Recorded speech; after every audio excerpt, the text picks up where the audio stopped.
G'day and welcome to the Game Day Squad Fantasy Cricket Show. I'm Dill, that's Stu, and we are the Fantasy Bros. Unfortunately, once again, we are without Paz, but we are back for a live Oz Cricket preview. Look, no doubt Paz is probably a bit sore from his pre-season AFL training, but we wish him all the luck in the upcoming season, both, like I said last week, in real life and in the fantasy realm. As always, thanks to everyone tuning in. We've already got plenty of comments coming through. There's plenty of comments on Discord as well that we will try and get to. Whether you are watching us live or catching up on replay, we really appreciate your support. Today, we're going to be previewing round 15. Look, Mel said in the comments, kind of sad, to be honest, this season has flown by. Yes, it has. It feels like just the other day we were starting our preseason, looking at the textbook, and all of a sudden we are at finals. And it's also a sad moment because, unfortunately, Stu, our team was knocked out of the competition.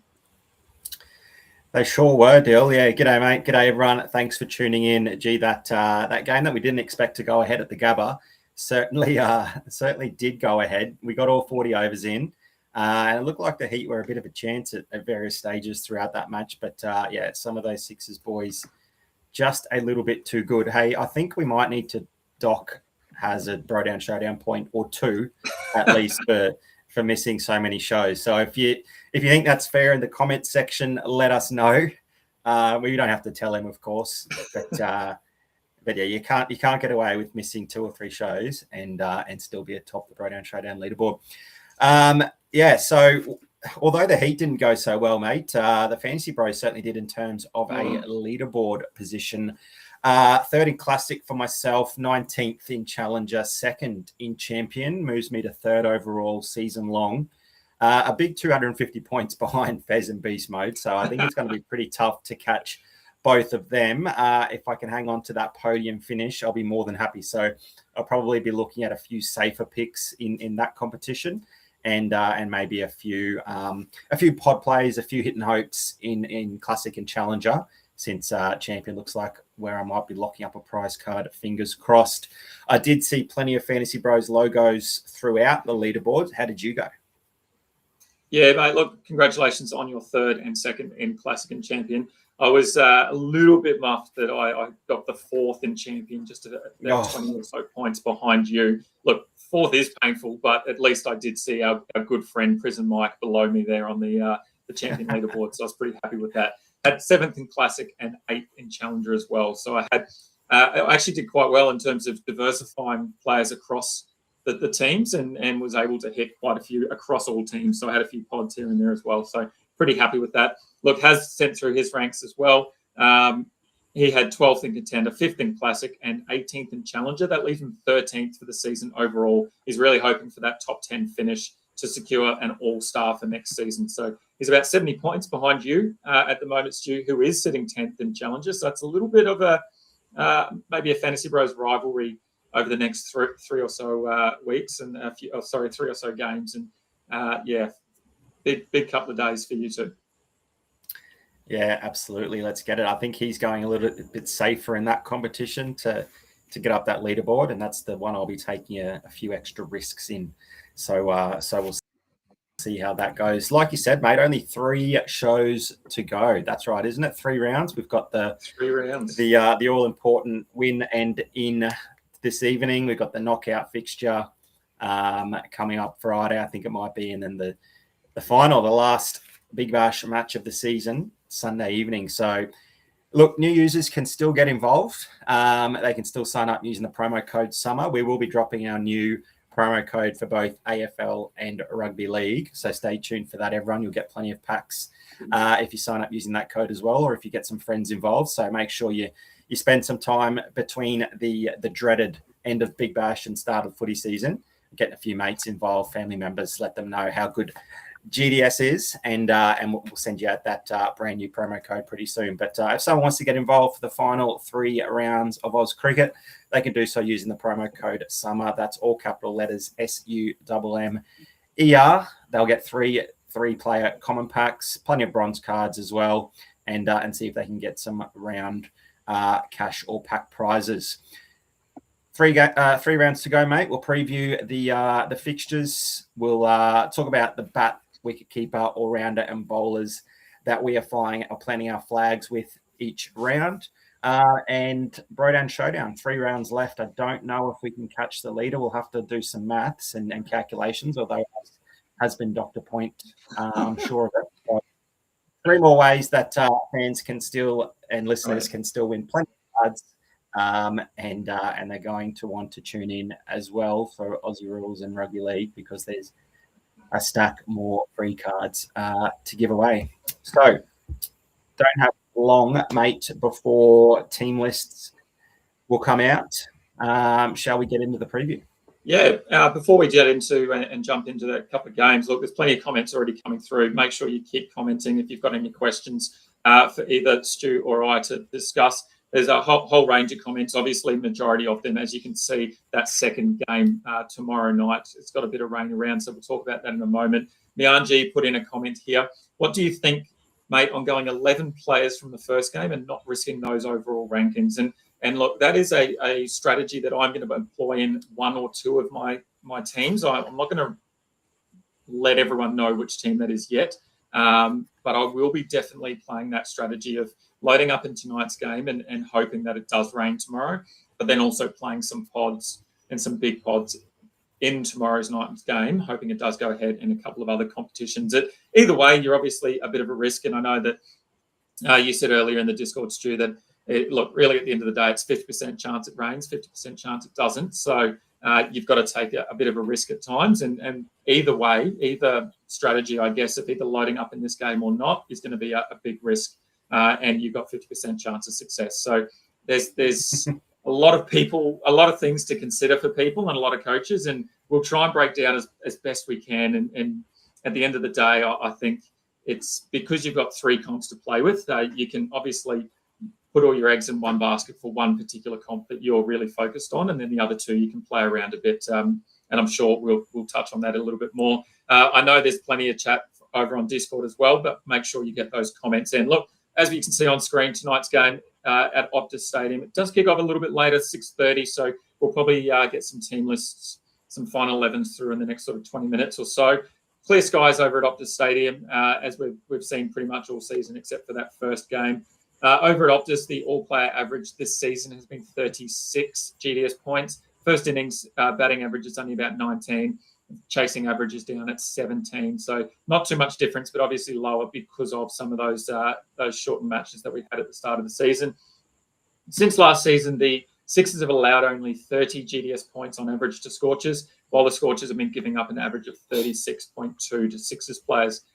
Heading to tomorrow night, as we said, potentially a bit of rain around. At the moment, the forecast sort of says partly cloudy, high chance of showers in the afternoon and evening, and 50% chance of at least 2 millimetres. So make of that what you will. I know that obviously plenty of discussion with the Brisbane game on the other night at the Gabba.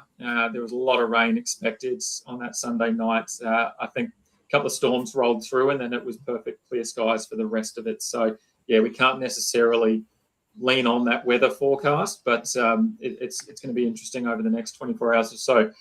If that game does go ahead over at Ninja Stadium, the all-play average there is actually 38.2, so it's one of the highest in the venues anyway, albeit the last remaining couple of venues left. And the big key for me is since last season, the Canes have allowed a massive 47 GDS points to the Stars, while the Stars have restricted the Canes to only 27.1.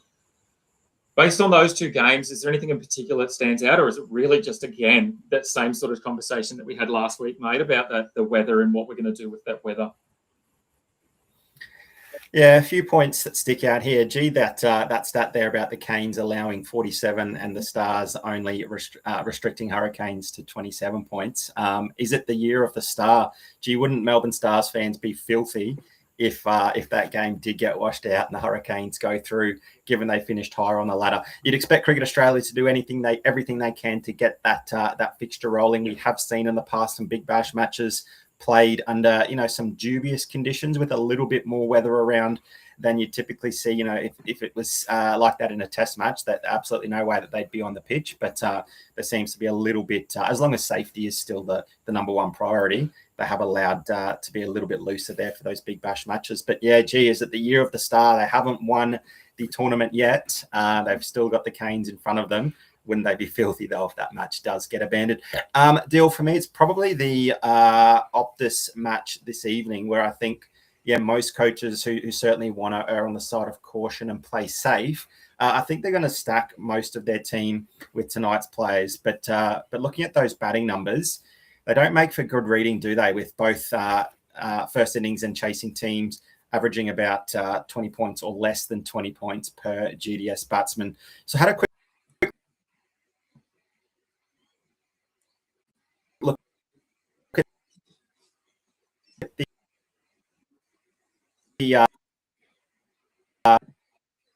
the Scorchers chased that down in the 17th over. The Scorchers down in the final over. Scorchers 153. Strikers could only muster 120 in response. Scorchers that rain affected first match. Sixers 113 from their 11 overs.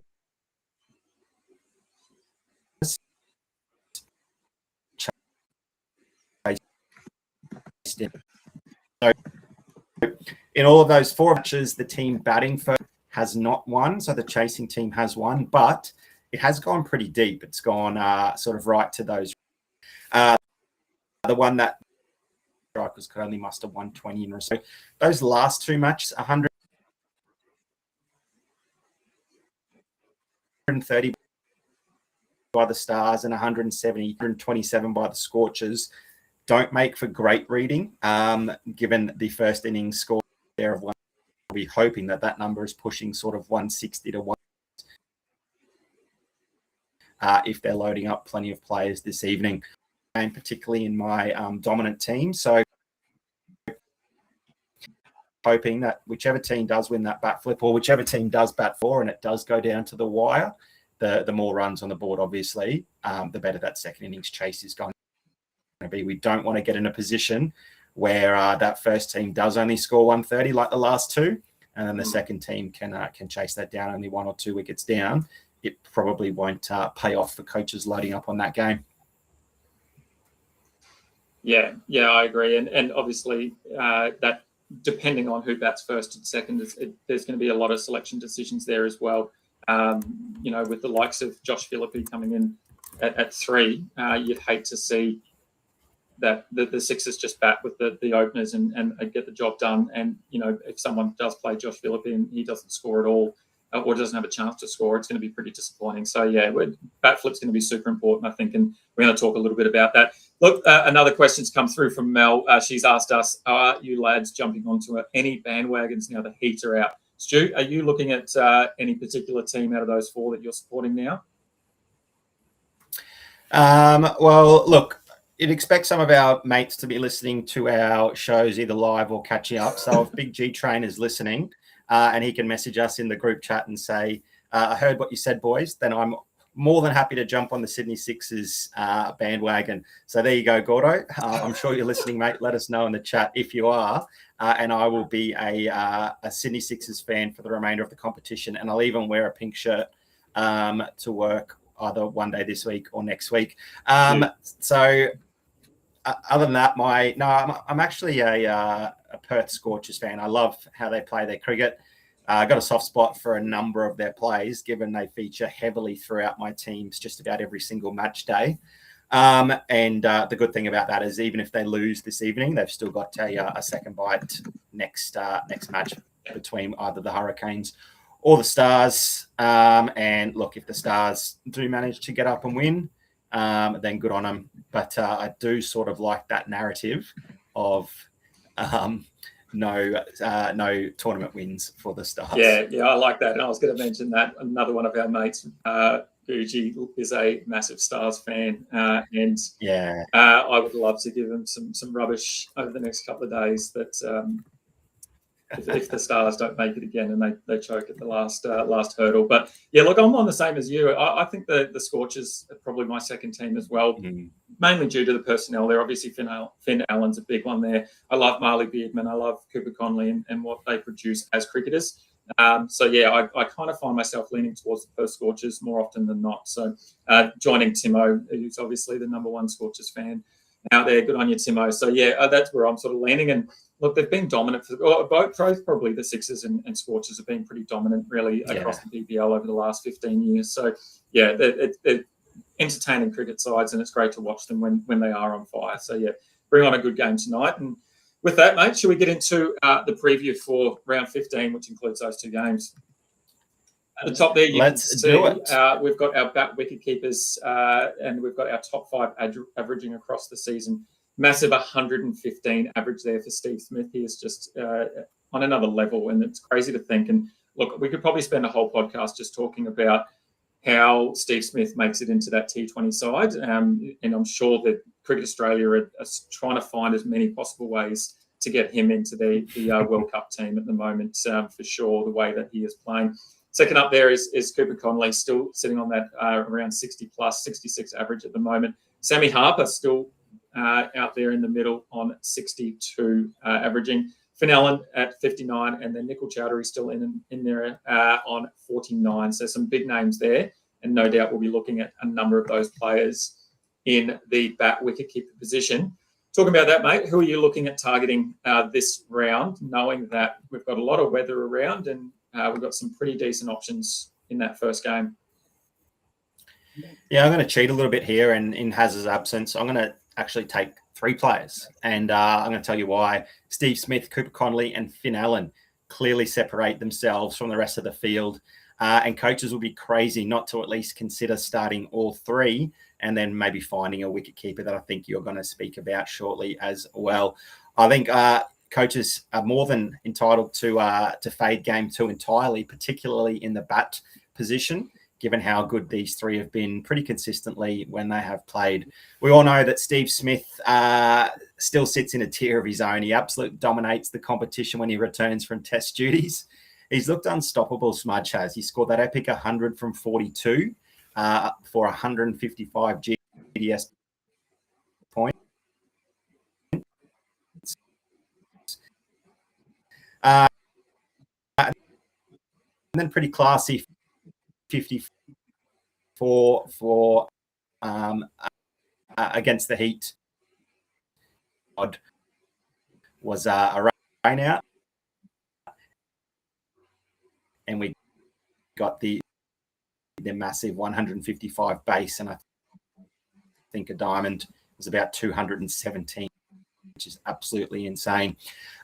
So even if the Heat game was a single fixture, if you look at it that way, 60. Obviously, as a batsman, Smudge could get a fantastic ball from a bowler and get out pretty cheap, but that's what we know happens in the bat position. But he's just been so good in every single time that he takes the field for the Sixers at the back end of the summer. So I expect that to continue as well. He opens the batting, he takes full advantage of the power play, and he even turns down singles to ensure that he can get on strike to face the power play overs, which I absolutely love as well. He's got really safe hands in the field. That keeps his floor extremely high. I say just lock Smudge in and enjoy. The other bat option, who's in a lot of form, is obviously Finn Allen, your boy. Recent scores of 93, 138, and 60. So like Smith, in absolutely superb touch. His boundary ratio, 21 fours and 33 sixes, is by far the most superior to any other batsman, showing that he doesn't just want to find the ropes. He just wants to absolutely clear them, and is the only batsman to have that sort of ratio with way more sixes than fours, which is absolutely incredible. So you know when he's on that there's plenty of catching practice available for the people in the stands. He's also third on the list for all bat eligible players to take catches with 7. So that's pretty handy upside in the field, knowing that he's probably going to be in those hot spots pretty frequently. And even if he doesn't go so well with the bat, hopefully a catch or 2 in the outfield bumps up that score. And finally, if anyone needed any reminding that you simply cannot fade Cooper Connolly despite a bit of a form slump with the bat, he still put up scores of 82 and 49 despite scoring just 20 combined runs from those 2 games. If any other batsman scores 20 in 2 games with the bat, you're going to be super annoyed with a pretty low score, but not with Coop. Turner trusts him so much with the ball. So he's just a stud all-round option available in the bat position. Don't overthink it. Just look at his 5 scores with the bat in Perth so far this season. 2, 3, 6, and a duck, as well as the 59. Yet he's still averaging 66 GDS points. 4 down games at Perth, a bit worrying, but those 3, I think, are just about certainties for me. Yeah, and look, let's just break down a couple of things there. Firstly, Finn Allen and his absolutely ridiculous boundary ratio. I did see that Perth Scorchers had a bit of fun today in their social media, and they put up the most sixes by any team in the competition, and they've had 107 sixes in this competition, which is 35 more than the next best. And against their opposition tonight, the Sixers have hit 44 sixes all tournament. So huge difference there between those two teams. And obviously, Finn Allen has been one of the key men for that. The second thing for me is Cooper Connolly. It doesn't matter if he has a down game with the bat. He makes up with his bowling, but then also with the fielding as well. I don't think we should discount that. He's taken plenty of catches. He's averaging 6 in the field, 33 with the ball in hand, and then 25 with the bat. So I think it's a perfect 3-dimensional player in the bat position where we don't really see that at all. So I'm more than happy just to continue playing him, knowing that he might have another down game in Perth, but he's probably going to make up with that with a couple of catches and maybe a wicket or two as well. The hard thing there is fading everyone in game 2 when there's some definite options and some advantage that we could take. It's probably ideal. We know that the weather's around. It's probably just easier just to fade everyone. But if there is a game tomorrow night, then there are probably some runs to be had for batsmen. Both teams actually allow an average of over 34 GDS points. That's the Hurricanes and the Stars to that bat position, which is more than the batting average for the whole year for every batsman that's gone out. And the key for me is batting at 2 and 3 against the Canes. They're actually averaging 53.6 GDS points, while it's the opening bats against the Stars that are averaging 47. So, look, depending on batting lineups, obviously, but Joe Clark, Campbell Callaway, and Tim Ward may actually become some sort of super pods if we get a full lot of overs there. If we get that full game, obviously the hard part is actually taking that risk, not knowing whether they will line up or not. Yeah, spot on. I think any coach game enough to take a risk of fading any of those 3 that I mentioned. Still, yeah, every chance that they can get a big score, and there won't be many other coaches playing them in the competition. So a great way to differentiate. If you can just nail that, maybe that one pick, whether it's those 3 blokes you mentioned or someone like Chowdhury, who's actually bowled in their last couple of matches as well, without much success, but always pretty handy with the batsman bowling. Coming in at 5 isn't ideal. Yeah, I will in a couple of my teams, which I'm just sort of hitting and hoping and going for a couple of those pod plays. I'll definitely be slotting in one of those, but the safe play, the confident play for me is the 3 batsmen tonight, which just leaves the wicketkeeper position. How are you going to fill that in?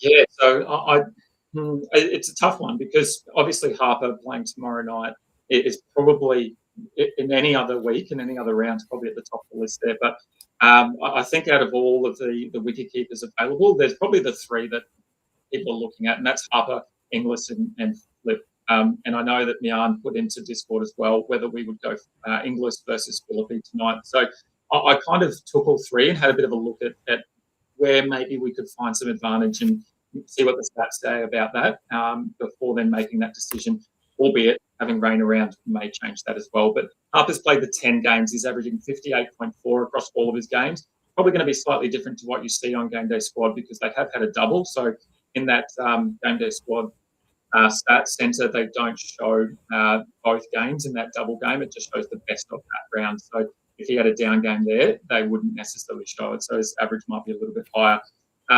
Look, that's come about mainly through obviously his batting prowess. But the thing that I like is that he's actually averaging 11.1 in the field as well, which is great. Behind the stumps, obviously getting involved quite a lot. He's had 9 games at bat with scores with 4 scores above 30. He's been able to take that past 53 times. So that's a really good average, taking on that 30, getting that bonus, and then being able to double that bonus going to that next level as well. Compared to Josh Philippi, he's played the 9 games. He's averaging 40.5 across all of his games. He's only got 8 fielding and 8 GDS points fielding, 7 catches and a stumping as well. He's batted in all of his games, but he only got 3 games above 30. One of those he did go to 96, so he went all out there, but he also got out a duck for a duck in one of those games. So it's probably something to think about as well, along with that idea that Smith and Bubba are actually playing quite nicely together at the moment. And Flip hasn't really had a big opportunity. The third one that's a bit of an outlier is Inglis. He's played the 3 games. He's averaging 46.5 GDS points. He's got 22.2 fielding points on average per game. So that is a massive difference between the other two. He's taken 6 catches and had a run out in 3 games. He's had 1 game where he's had 30 runs or more, and then the other 2 a couple of down games. So it doesn't tell a huge lot in terms of the small sample size that Inglis has, but I really don't mind Inglis in this one tonight, considering he's able to take so many catches behind the stumps, because we know how good the fast bowlers are at the Scorchers, and we know how hard and fast that deck plays at Optus. But look, let's have a look at some more stats for those that are complete nerds. Scorchers allow an average of 37.3 to wicketkeepers, which is most of the final 4. That includes a 41 from Flip earlier in the season, whereas the Sixers allow an average of 33.4, and then the Canes even less, only 25 to wicketkeepers. So based on that, it's sort of leaning towards Philippe. Again, Optus Stadium has an average of about 30 to wicketkeepers this season. Ninja slightly better, about 30.8. So those stats don't necessarily give us what we want, but I would say that it's going to come down to the bat flip, I think, tonight. The weather in Hobart, obviously, leaning towards the game tonight. Going to put a line through Harper at the moment in my main team and just focus on potentially either Philippe or Inglis. And like I said, it's going to be about the bat flip. This season, Philippe's had 4 games batting first and 5 games chasing. When he's batted first, he's had an average of 45 runs. When chasing, that average drops down to 12. And interesting, the first 4 games of the season were batting first, followed by the next 5 games were chasing for Josh Philippe. So be interesting to see how that plays out tonight. Since Steve Smith's returned as well, I mentioned him and Bubba playing quite well together. Flip's only had runs of 1 and 8.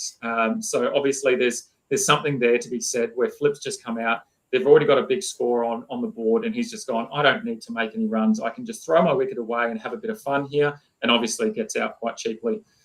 If that happens again tonight, you're going to be pretty disappointed. On the other side of the match, Inglis also has a better record when batting first, albeit it's a small sample size. In the 2 bats, when he's batted first, he's had a 13 and a 42. When chasing once this season, he's only had a score of 1. So again, I think it's just going to come down to who bats first. And it's similar to what you said earlier. If the team that bats first can put on a decent score, then we're going to have a great game here. So I think that's going to be important. At the moment, I am leaning Inglis. Just because of the firepower that they have when they are batting first, and having Mitch Marsh, Finn Allen, and then Josh Inglis in that top 3 is awesome. But I think it's all going to come down for me to that bat flip and to find out who's batting first, and that might decide whether I go Philippe or Inglis. Yep, nailed it. Exactly the same as me. We're not even guaranteed to see Inglis at 4 bat in a second innings, given how good that top order can be, depending on what score the Sixers put up first, obviously. And then, as silly as it might sound, the same thing in reverse. If Smith and Bubba have another huge partnership and Philippe doesn't see meaningful time at the crease in a second innings chase, then you're left stranded, or you got him playing silly shots like he did in that last match, which was woeful. So yeah, I think you're spot on there with the bat flip. Just having a quick look at some Inglis versus Philippe stats at the Optus Stadium. Josh Inglis, 28 innings, a high score of 72. 23.7 average, not amazing, 133 strike rate. But Philippe, 6 innings, 14.4 average at a 128 strike rate. And that 14.4 average includes a top score of 32 not out. So I don't know what the rest of his scores look like if he still has some red ink there, but still only has a 14.4 average. I know that doesn't tell a big story or a big picture or the whole picture, but certainly Josh Inglis gets the nod in that regard as well. You watch, the Sixers are going to bat first, and then we're going to be forced to play Philippe and regret it all night long. Yeah, for sure. Either way, whichever way we end up going, we're going to regret something because it's just the way. It's the way the fantasy gods play, and it always happens. But that's okay. We push on. And we push on into the all-rounder position. Look, the all-rounder position this season has been unreal. And you can see there 3 of the top 6 all-rounders this season are dominated by the Sixers. And in fact, look, both top averaging players across the bat, wicketkeeper and all-rounder have all been from the top 4 teams in the finals. So it's pretty easy to see why they're there. Stoinis still sitting at the top there on 80. It's going to be a big discussion whether we play Stoinis or not this round. Aaron Hardy finally has found some absolute form, and he's sitting on that average of 68. We know at the start of the season wasn't kind to Aaron Hardy. Jackie Edwards on 68 as well is still plodding along really nicely. Bo Webster's only had a couple of matches, but he's sitting at a nice 64 average, and we get to see him with the ball more often than not. And then we've got Curran and Davies as well. Obviously, Sam Curran, which we will talk about quite a lot, is that the big thing is that he is not playing tonight. He has left the Sydney Sixers side. But Joel Davies is probably the surprise packet out of all of them there. He's just gone about his work quite quietly, and he's had a decent crack at it with the bat, but I think it's been the work with the ball and just that changing from pace into the spin and being able to take a wicket or two whenever he needs to. So, yeah, it's good to see Davies on the board there. Out of those, mate, is there anyone in particular that you're going to target, or are you kind of going to go with 3 again and just talk about 3 blokes? Yeah, just quickly, quick apologies to, I think Mitchy Marsh should probably be on that top 6 instead of Sam Curran. Just sneaks in there after the departure of Sammy Curran. Yeah, look, it's going to be tough to come up with 4 options, particularly if you want to put all your eggs in one basket this evening. Obviously, we're going to get the 11 named pretty shortly, which could help out a little bit. I think Joel Davies is going to be an excellent pod based on his early form pre-Sam Curran. If we can go back to that sort of form, I think he's a shout for a few teams. But for me, I'm going to be a bit boring here. And off the back of Sammy Curran's departure, just remind everyone about Jackie Edwards, who's had a couple of down games when Curran's taken that sort of limelight. But now I think Edwards is back as one of the most reliable, high upside all-rounder picks for the round. 10 games so far this season, 543 GDS points, an average of 67.8, puts him firmly among the elite all-rounders in the competition. But what really stands out is just how balanced he can be with both bat and ball. He's contributed 115 runs, 11 fours, 6 sixes, and he often comes in during those really important high leverage middle overs phases where they might take a power play or a power surge, which obviously boosts that run rate. We've seen Curran take advantage of that twice in his short stay.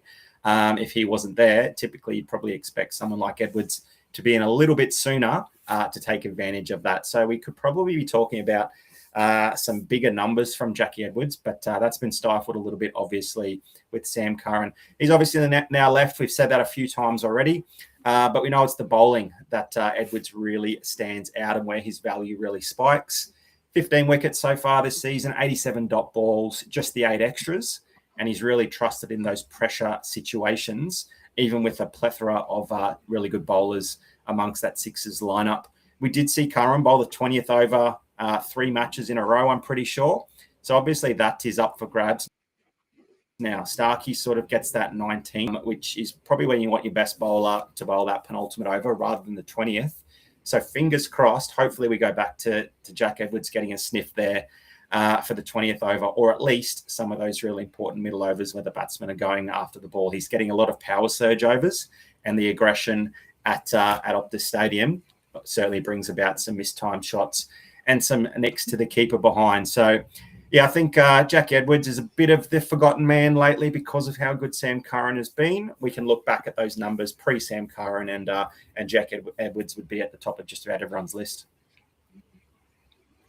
Yeah, and I think, look, we've touched on already, but the key obviously is Sam Curran's departure in his stint, and he was the best of all of those all-rounders, particularly with the 3-dimensional game set that he had. He was averaging 13 in the field, 37.7 with the ball and 30 with the bat, which is well and above all of the all-rounders that they've got in the side. And we've already talked extensively of the Sixers all-rounder options and how deep they can bat, but also how deep they can bowl as well. The thing is that those GDS points have to go somewhere. I think Jedward's is going to have a share of that. I think Joel Davies potentially could be a beneficiary of that. But I also think a man that I think really is the forgotten man, even more so than Jack Edwards, might be the beneficiary as well, and that's Benny Warshus. He's had a real tough run this season. Look, we hyped him up a lot in the off-season, in the pre-season. He got an all-star card, and he probably just hasn't met those heights that he did last year. And I think part of that is the Sixers have been heavy all-rounder, and they've shared the wickets around quite a lot, and he hasn't been able to rely on his batting like he did last season. Jedwards has 15 wickets, as he said. Davies 11, Abbott 7. Kerr even has 4 in his limited time. Curran has 5 in his short stint. Dwarshuis himself has taken equal second most for the team with 11 wickets as well. So he's still plodding along quite nicely, but we probably just want to see a little bit more from him. The Sixers haven't really needed him at all either. We haven't really relied on Dwarshuis with the bat, and we've probably sorely missed that 116 runs that he had last season. And as a result, he's well down on the averages list, and you've got to scroll quite far. I just had a look then just to put him into one of my teams. Had to scroll quite far to try and find his name. So if you're a coach that sort of just looks at the top 5 averages or however you go about your construction, you might not consider someone like Sammy Dwarshuis. But Sam Curran departing means there's 4 crucial overs. They could be some of those really important ones, either in the power surge, through the middle there or at the end of the innings and the death overs. And obviously Edwards is going to move up the order a little bit as well in the batting lineup. And then it's going to be interesting to see how they use Dwarshuis in the second innings, because the Sixers have won the bat flip and they're bowling first. So it will be interesting to see. He probably drops down a little bit now for me, just because I think that maybe he probably had an opportunity to bat a bit more in the opening innings, but chasing, he's probably not going to have much of an opportunity now, but we'll see. But I do like the potential for him to bowl all 4 overs in that first innings.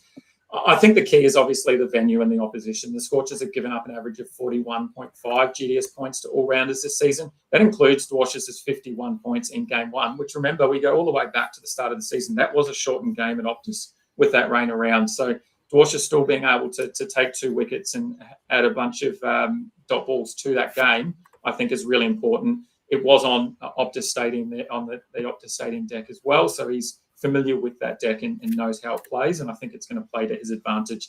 We've also seen Big Ben in all his GDS glory this season. Look, just a few games ago against the Stars, he took 4 wickets in his 4 overs. That included a maiden over. He had a GDS score of 120. So, look, we've got a low of about 11 and a high of about 120, and if we can find sort of that middle ground for me, I think I'll be pretty happy with that for Ben Dwarshuis. Yeah, where is the Ben Dwarshuis from last season? He's been certainly underwhelming, but showing glimpses. Remember, he was so good for the Aussies in the T20 tournament recently as well, and he's just being overshadowed by a few teammates there in magenta. Hopefully, we can get a team lineup for the Sydney Sixers pretty soon. We do have the Perth Scorchers lineup, which is as expected. You would presume with Josh Inglis there at 4, Hardy just does shift down to 5, but that's not a big issue, particularly when they're batting first. If they do lose some wickets up front. Inglis, Hardy, Ashton Turner, Laurie Evans, such a dominant middle order there that they take full advantage of that power play. So, yeah, I think for me, I've definitely got. Yeah. Yeah, but that's all right. I think the key there at the end of that was that Josh Inglis will be your wicketkeeper, and look, he's going to be my wicketkeeper as well. They're batting first. He's going to have every opportunity to get a big score. We've seen Mitch Marsh go absolute bananas this season, but we've also seen him get out quite cheaply. So that, could go either way for that side. But I think Josh Inglis is still probably going to be the better option at this stage, just based on what we've talked about in terms of the Optus Stadium and the way that it plays. We might circle back in a moment to the Sixers lineup once we get confirmation of that. Look, Has obviously not here, but he just wanted to mention that if anyone is looking at the second game in particular, then an all-rounder that you probably should be targeting is Bowie Webster. We've obviously seen some impressive scores from him. He's already averaging, as we said, almost 64 GDS points.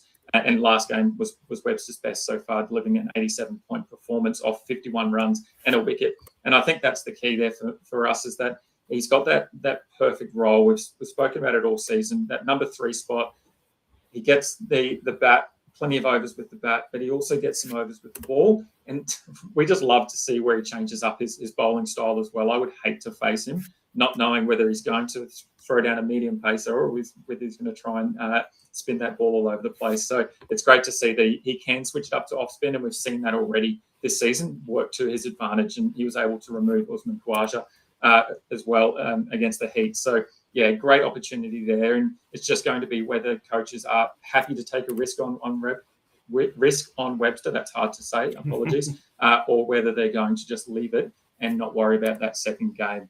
Ninja Stadium also plays quite well to the averages there for all players, 38.2 as we spoke about. So I think if that game does go ahead, I would suggest Webster's going to be one of the top scorers. Yeah, absolutely. He's overshadowed Mitchie Owen in his short stint as well. Gee, wouldn't that pod team in the all-rounder spot for tomorrow be Bo Webster, Mitch Owen, and Glenn Maxwell? How many coaches are we game enough to go that direction? Actually, I don't think we speak about Glenn Maxwell enough, do we? Oh, you're so off him. I just can't wait till he finally has a big game, so there's no Glenn Maxwell slander in the Discord. Look, earlier before we did skip over it, but Mel did put in the chat who would drop to fit Smith into the T20 World Cup side, as he's definitely batting well, and TC will be followed up straight away with Maxwell. And look, I left it because I didn't want to have any more Maxwell bashing in the chat there. But yeah, I think that's a pretty good, pretty safe bet. I think Smithy's playing way better at the moment. There we have it on screen.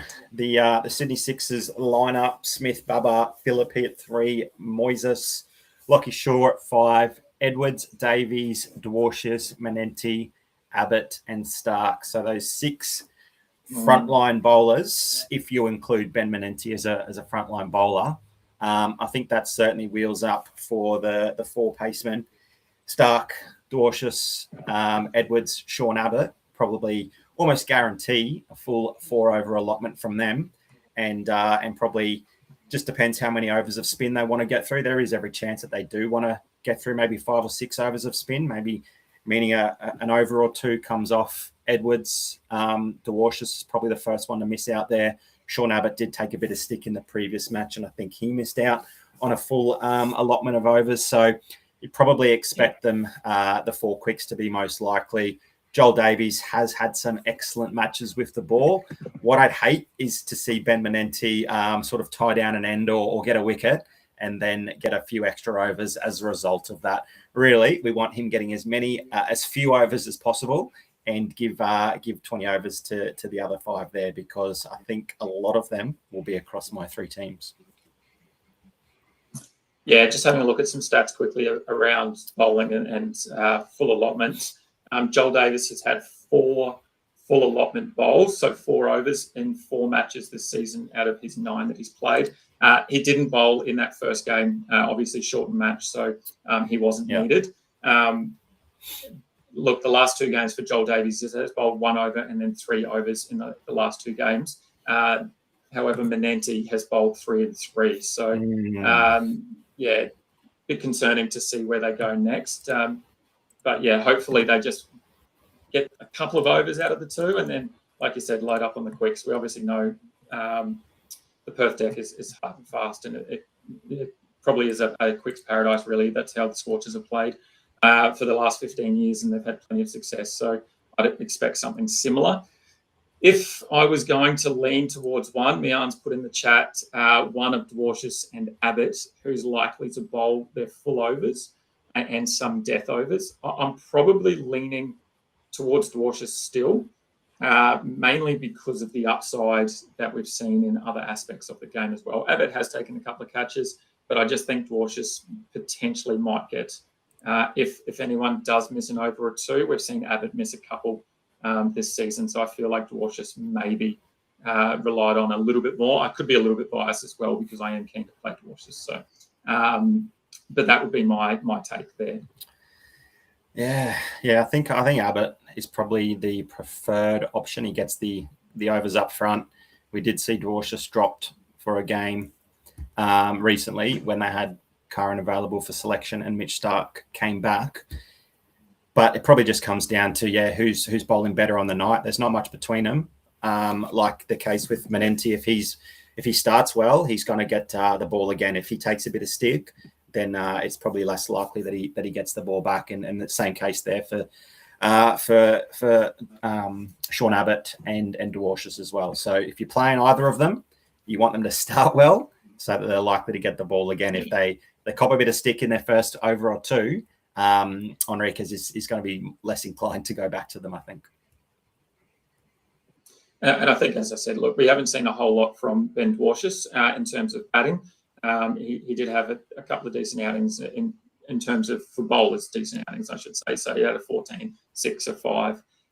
So, if they want to move him up the order for whatever reason, he would be the one to go up as well. I don't think there's a world where Sean Abbott probably even bats at all. I know it's maybe a lukewarm take, but I just don't see them batting that deep at all in pretty much any game that they play, with the likes of Steve Smith-Bubba and Josh Phillippe at the top. Even Moses has been hitting them quite well through the middle overs as well. So, I just can't see a world where Sean Abbott needs to bat at all. And if they do want someone to come up and have a big hit, a swing and hope, then Ben Dwarshuis would be that man. And we've seen in the past how good he can be with the bat, and we just have to hope that that's the case. So I'd be leaning that way if I was going to. Look, let's start talking about some bowlers, and maybe we can have a bit more conversation as we go through.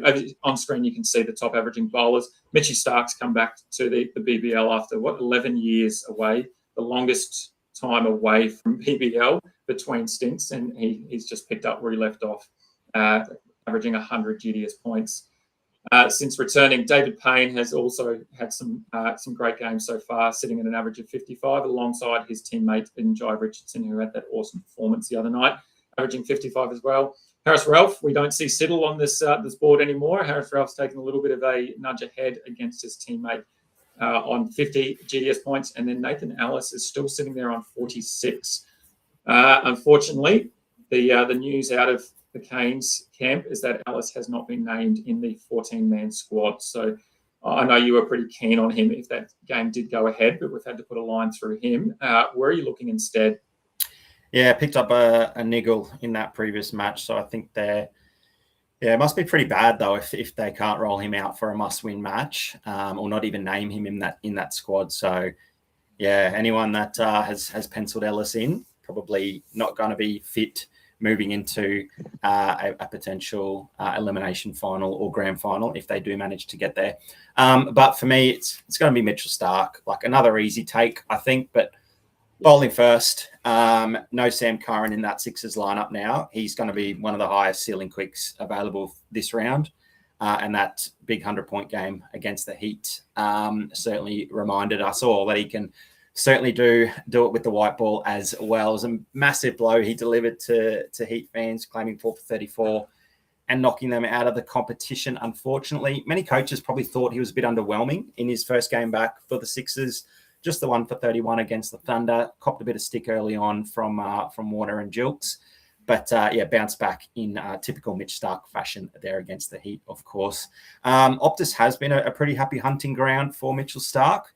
We've only got to go back to November to be reminded of that 10-wicket match that he claimed against the Poms. He stamped his mark on that Ashes series from day one, and he didn't disappoint from then onwards as well. So, a lot of success in Perth already so far this season. And like you said, limited Big Bash experience, just the 12 games, isn't it? 25 wickets in 12 games, and a strike rate of a wicket just under every 11 balls. So we could probably safely pencil in for 2 wickets based on that stat there. And a 3rd wicket obviously means the excellent bump for the 3-wicket bonus. We know that the Perth Scorchers are going to show a lot of intent early on when Stark gets the ball. And whenever he is bowling, they're probably going to want to use his pace to try to clear the fence, or at least clear the infield, particularly if he's bowling in the surge or the power play. There's no more aggressive opening combination than Mitch Marsh and Finn Allen. And when aggressive batting does occur at the top of the innings, that also obviously comes with plenty of edges and mishits. So we're going to see Mitchy Starc bowl the all-important overs. The batsmen are probably going to want to go after him using his pace. That's going to bring about some downfall.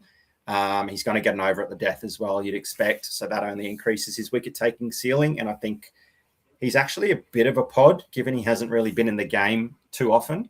And therefore, a lot of coaches were scrambling for some cards of Mitch Starc last Sunday. I think the same case, it's going to be the same again this round, particularly if people are wanting to fade tomorrow night. Yeah, 100%. And look, the thing about Starkey is, like you said, he's played those 12 games. He's taken a wicket in every game. And just that strike rate is unbelievable, under 11 balls per wicket. So it's hard not to play him in your side unless you don't have a card, which you probably need to do everything you can right now to get one into your side if you are looking to push for that top 5 finish. I'm assuming that most will have him. I think for me, it's just such an easy pick as well, because you've got that rain around. It's easy to just go Mitch Starc. He's the only bowling option for the Sixers. So I think it's an easy pick, but it makes sense as well. All of those stats that you rattle off, it's an easy pick because of the options, but also because of how good he is with the ball in hand. And I think 2 wickets is probably again a lukewarm take. I think 4 is probably heading towards a spicy take. If we can see 5, that would be unreal from Mitchy Starc. Another player that we'd love to see a fifer from is Harris Ralph, if that game goes ahead tomorrow. I think I'm going to say it, and I hope I don't ruin it, Stu, but I think your theory between Siddle and Ralph is broken this week, this round, if that game does go ahead. I think it's time, and we've obviously seen some unreal form from Ralphie. It's been a great battle as well between the two of them. The two Stars players have just been head to head all season and neck with their stats, and they've been so similar.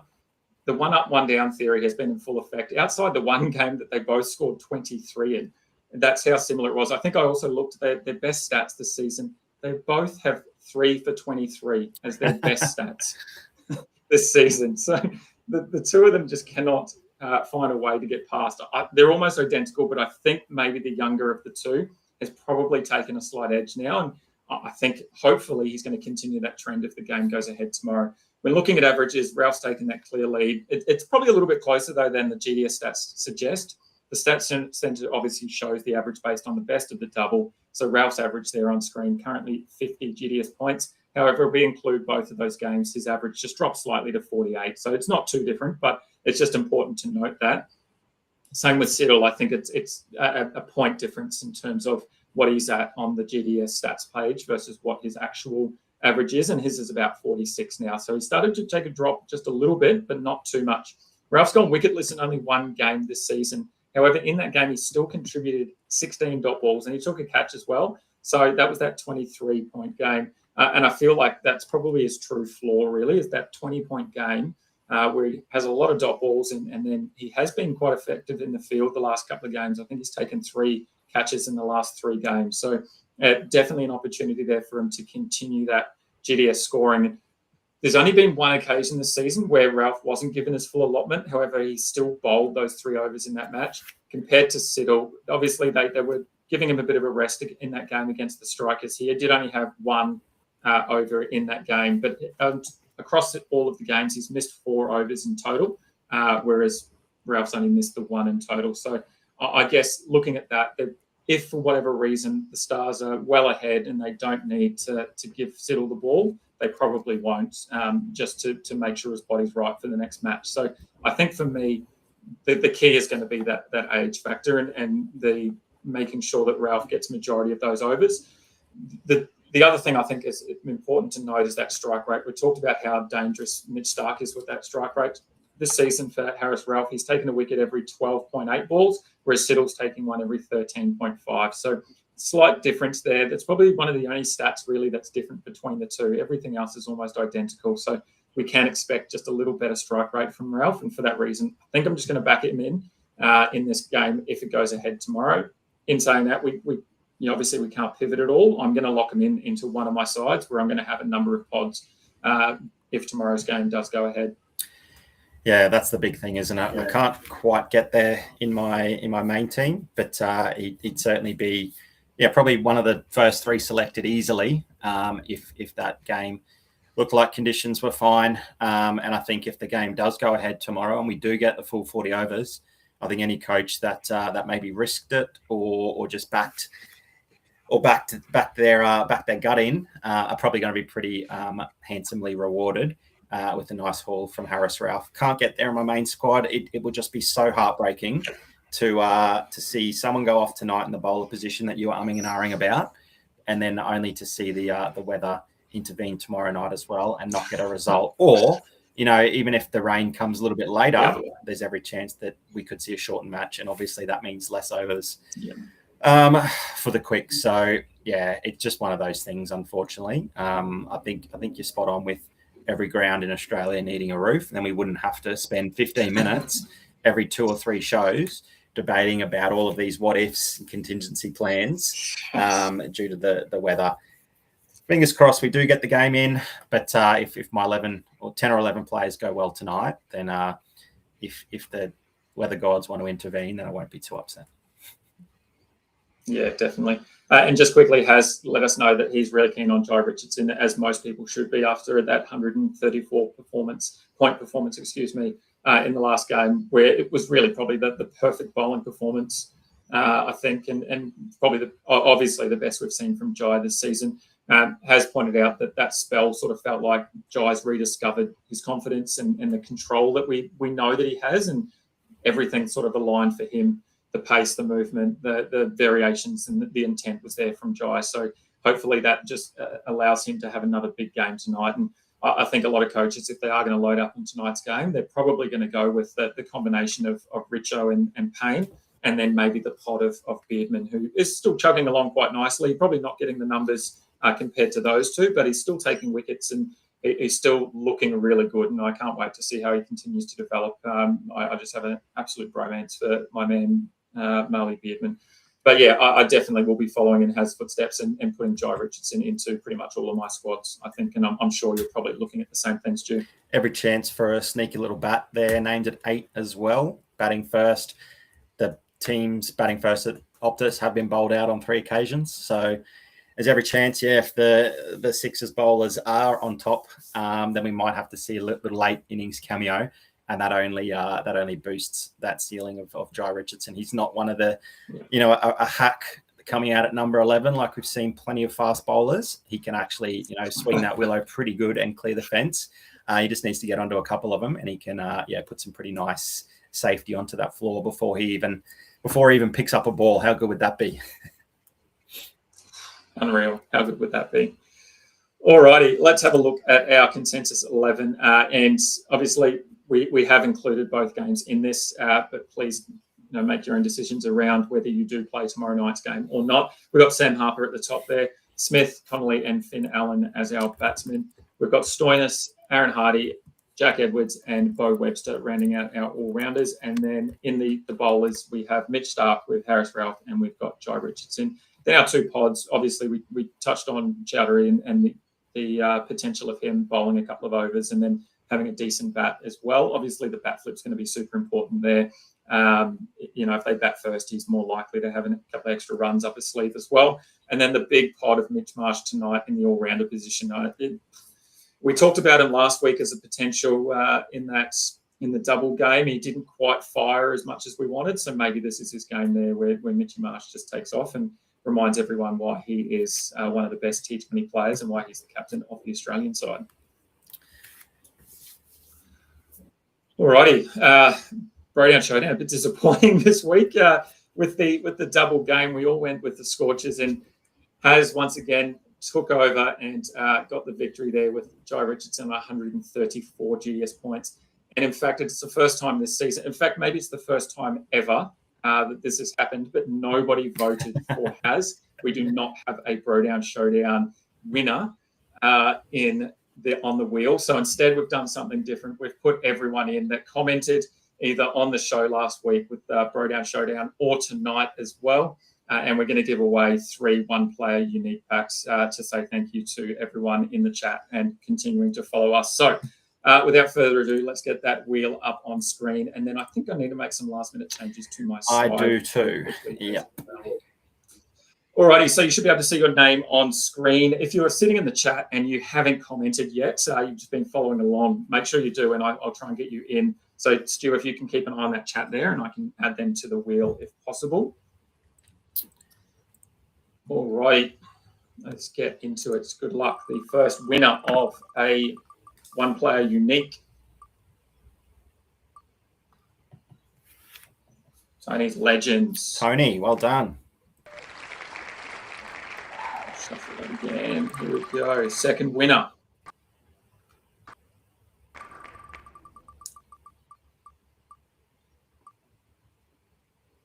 Here's me. Yes, well done. And let's get one more winner in.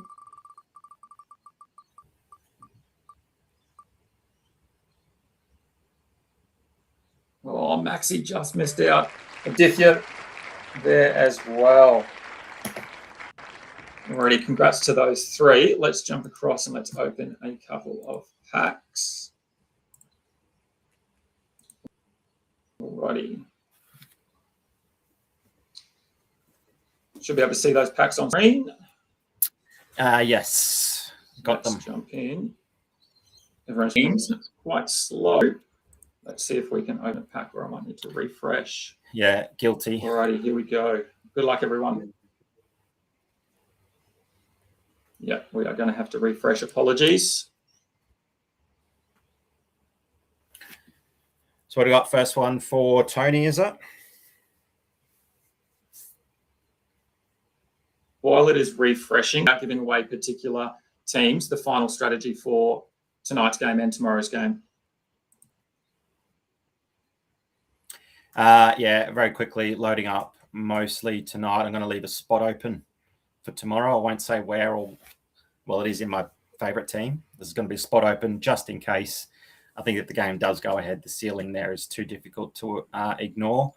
I will be kicking stones and disappointed if it doesn't go ahead. But yeah, I think it'll be quite consistent across the comp. Most people loading up tonight. If you're game enough to take a risk tomorrow, it could pay off handsomely, but you could also be one disappointed GDS player at about this time, 24 hours time. Yeah, 100%. I think I'm doing something similar. Okay, let's go. So Tony's Legends up first. Here is your one-play unique. Let's see if we can get a legend today. Have we pulled a legend on screen? I don't think we have yet. Sammy Harper, big one no, there. We have not. Oh, that's pretty handy. How good is that? Tony, get in touch with us either on Discord, Instagram, etc., so we can get that to you as quick as possible. Second up is Mian G. Good luck, Mian. Here is your card for tonight. Another plat. We've got Mr. Bean himself. Beanpole. Alrighty, and finally, Aditya. Let's see what we can get for you. Let's go. Something good. Come on.